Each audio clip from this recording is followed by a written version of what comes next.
दोस्तों हम सीधे आते हैं सवाल पे। सवाल में दिया गया है सेक थीटा बराबर 13/12। तो सेक थीटा का सूत्र होता है कर्ण बटे आधार।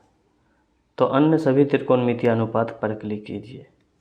तो हम सबसे पहले एक त्रिभुज का निर्माण करेंगे। त्रिभुज में कर्ण हम जानते हैं कि सबसे लंबी भुजा जो होती है वो कर्ण होती है। तो ये कर्ण है अर्थात 13 सेंटीमीटर और आधार BC है 12 सेंटीमीटर। तो हमें सबसे पहले ज्ञात करना होगा कि लंब कितना है। लंब अर्थात AB। तो AB बराबर होता है रूट अंदर कर्ण स्क्वायर माइनस आधार स्क्वायर। तो कर्ण कितना है 13।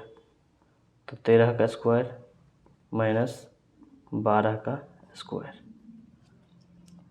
13 का स्क्वायर हम जानते हैं कि होता है 169। 12 का स्क्वायर होता है 144। माइनस करने के बाद हमारे पास रूट 25 आता है और हम जानते हैं कि रूट 25 का मान आएगा 5। 25 का वर्गमूल 5 आता है। अब हमारे पास AB का मान निकल चुका है। अन्य त्रिकोणमितीय तो त्रिकोणमिति में त्रिकोणमितीय अनुपात कितने हैं? तो 6 हैं। कौन कौन से हैं? तो हम एक तरफ से लिखते हैं sine theta, cos theta, tan theta, cosec theta, sec theta, cot theta. ये 6 त्रिकोणमितीय अनुपात हैं। एक का मान दिया गया है सेक थीटा अर्थात कर्ण बटे आधार, जिसका मान दिया गया है 13/12। तो हमें इसका मान नहीं निकालना है, बाकी सब का मान हम निकालेंगे। तो सामने चित्र भी है। चित्र में आप देख सकते हैं कि AB का मान आया है 5। साइन का सूत्र होता है लंब बाय कर्ण। लंब कितना है? तो 5 सेंटीमीटर है। तो 5/13। कॉस का सूत्र होता है आधार बटे कर्ण। आधार कितना है? तो 12। 12/13। टेन कितना है? टेन का सूत्र होता है लंब बटे आधार। तो लंब कितना है? 5/12 हो जाएगा। कॉसेक साइन का उल्टा होता है कर्ण बटे लंब हो जाएगा। तो कर्ण बटे लंब अर्थात 13/5। अब लास्ट हमारे पास है कॉट थीटा। कॉट थीटा तो कॉट थीटा होता है टेन का उल्टा आधार बटे लंब अर्थात 12/5 होगा।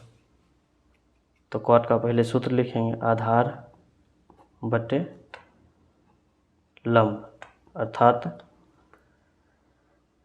12/5।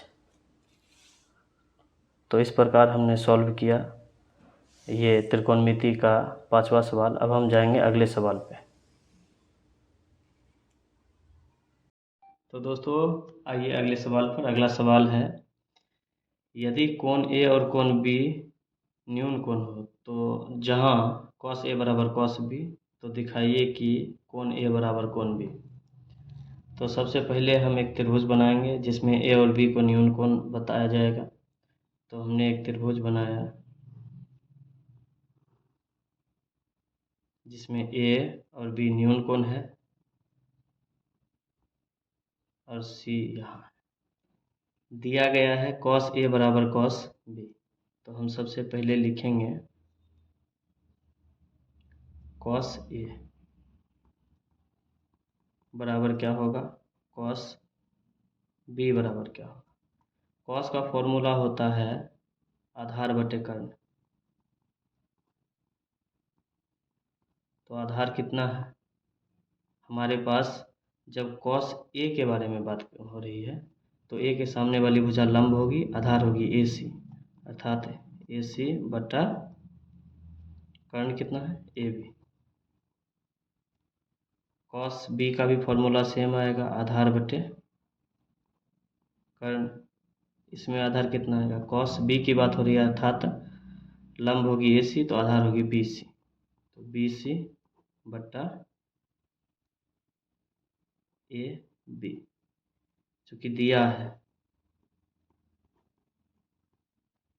कॉस ए बराबर कॉस बी, तो कॉस ए कितना है ए सी बटा ए बी, समीकरण फर्स्ट सेकेंड अगर माना जाए तो कॉस ए के सामने हम देंगे ए सी बटा ए बी, तो ए सी बटा ए बी। कॉस बी के सामने बी सी बटा ए बी, ब्रैकेट में लिखेंगे समीकरण 1 तथा 2 से।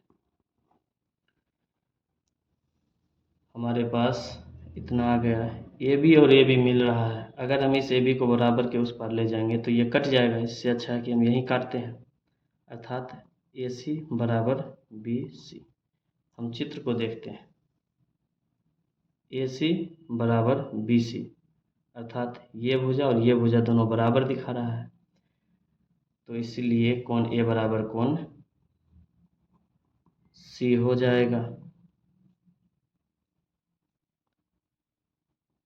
बराबर भुजाओं के सम्मुख कोण बराबर होते हैं।